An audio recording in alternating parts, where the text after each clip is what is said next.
ಈ ಆಕ್ಟಿವಿಟಿ ಹೆಸರು ಏನು ಗೊತ್ತಾಯ್ತಾ?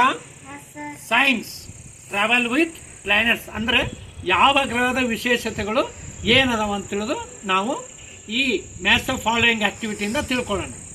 ಒಂದೇದೇನಪ್ಪ ಉಮರ? ಮೆರ್ಕ್ಯೂರಿ. ಕನ್ನಡದಾಗ ಏನಂತಾರಪ್ಪ? ಬುಧ. ಯಾವಾಗಲೂ ಬುಧ ಗ್ರಹ ಐತಲ್ಲ, ಅದು ಸೂರ್ಯನಿಗೆ ಅತಿ ಸಮೀಪದಲ್ಲಿರುವ ಗ್ರಹ. ಅತಿ ಸಮೀಪ. ಅಲ್ಲಿ ಬಹಳ ಸೆಕೆ ಇರ್ತದೆ, ಅಲ್ಲಿ ಬಹಳ ಉಷ್ಣ ಇರ್ತದೆ, ಬೆಂಕಿ. ಅದು ಸೂರ್ಯನ ಸಮೀಪ ಇರ್ತದಲ್ಲ, ಹಿಂಗಾಗಿ ಅಲ್ಲಿ ಜನ ಅಂತೂ ಇರಂಗಿಲ್ಲ ಅಲ್ಲಿ. ಅದನ್ನ ಈ ಇಂಗ್ಲಿಷ್ ಒಳಗೆ ಯಾವ್ದಾಯ್ತು ನೋಡಪ್ಪ option? Nearest planet to the sun. Yes, nearest planet to the sun. ಈಗ ಯಾಣೈತ್ ನೋಡಪ್ಪ, ಓದಪ್ಪ. ಯುರೇನಸ್. ಯುರೇನಸ್ ಅದೊಂದು ಗ್ರಹ.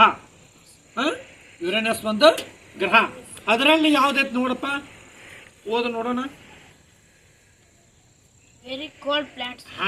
Uranus very cold planet. Very cold ಅಂದ್ರೆ -ಡಿಗ್ರಿಕಿನ ಮೈನಸ್. ಇಲ್ಲಿ ಎರಡು ಮುದ್ದು ಚಳಿ ಬಿಟ್ರ ಒದ್ದಾಡ್ಬಿಟ್ರಿ ನಾವೆಲ್ಲ. ಜನಸಾಮಾನ್ಯರು ಇರಂಗಿಲ್ಲ, ಯಾವ ಕ್ರಿಮಿಕೀಟಗಳಿಲ್ಲ, ಏನೂ ಇರಂಗಿಲ್ಲ. Very coldest planet in the solar system. ಗೊತ್ತಾಯ್ತಾ? ಯುರೇನಸ್. ನೆಕ್ಸ್ಟ್ ಮೂರನೇದು ಏನಾಯ್ತು ಓದಪ್ಪ? ಜುಪಿಟರ್. ಜುಪಿಟರ್ ಅಂದ್ರೆ ಕನ್ನಡದಾಗ ಏನಪ್ಪ? ಗುರುಗ್ರಹ. ಗುರುಗ್ರಹ.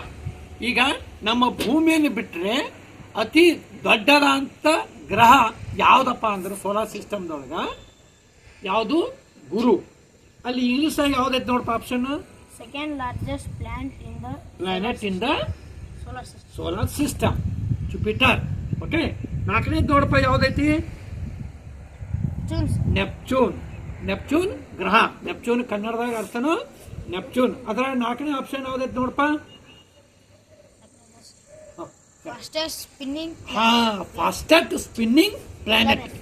ಎಲ್ಲಾ ಗ್ರಹಗಳಕ್ಕಿಂತ ಅತಿ ವೇಗವಾಗಿ ಜಂಪ್ ಮಾಡ್ತಾ ಅದು ತಿರುಗ್ತಾ ಇರ್ತದೆ. ವೇಗವಾಗಿ ಜಂಪ್ ಮಾಡ್ತಾ. ಸ್ಪಿನ್ನಿಂಗ್ ಅಂದ್ರೆ ಏನು? ಸ್ಪಿನ್ನಿಂಗ್ ಅಂದ್ರೆ ಜಂಪ್ ಮಾಡ್ತಿರ್ತದೆ. ಪುಟಿದ ಹೇಳ್ತಿರ್ತತಿ. ಫಾಸ್ಟೆಸ್ಟ್ ಅತಿ ವೇಗವಾಗಿ ಪುಟಿದ ಹೇಳ್ತಿರ್ತದ. ಅದಕ್ಕೆ ಅದು ಯಾವ್ದದ ಗ್ರಹ? ಅದ ಯಾವ ಗ್ರಹ ಹೇಳ್ರಿ? ನೆಪ್ಚೂನ್. ಈಗ ಐದನೇದು ಯಾವ್ದಪ್ಪ? ಸ್ಯಾಟರ್ನ್. ಸ್ಯಾಟರ್ಡೇ ಮೇಲೆ ಶನಿ. ಸ್ಯಾಟರ್ಡೇ ಐತಲ್ಲ, ಅದಕ್ಕೆ ನಾವು ಸ್ಯಾಟರ್ನ್ ಅಂತೀವಿ. ಸ್ಯಾಟರ್ನ್ ಅಂದ್ರೇನು? ಶನಿ ಗ್ರಹ. ಯಾವ್ದಪ್ಪ? ಶನಿ ಗ್ರಹ. ಶನಿ ಗ್ರಹ ಅದರದೊಂದು ವಿಶೇಷತೆ ಏನಪ್ಪ ಅಂದ್ರೆ, ಶನಿ ಗ್ರಹ ಸುತ್ತಲೂ ಉಂಗುರಗಳಿರ್ತಾವೆ. ಈ ಆಕ್ಟಿವಿಟಿಯಿಂದ ಯಾವ ಗ್ರಹದ ವಿಶೇಷತೆಗಳು ಏನು ನಿಮ್ಗೆ ಗೊತ್ತಾಯ್ತಲ್ಲ? ಎಲ್ಲರಿಗೆ ಗೊತ್ತಾಯ್ತಲ್ಲಪ್ಪ? ಗೊತ್ತಾಯ್ತಾ? ಓಕೆ. ನಾಳಿದೆ ಹೋಮ್ವರ್ಕ್ ಮಾಡ್ಕೊಂಡ್ ಬರ್ಬೇಕು ಎಲ್ಲರೂ. ಆಯ್ತಾ? ಓಕೆ.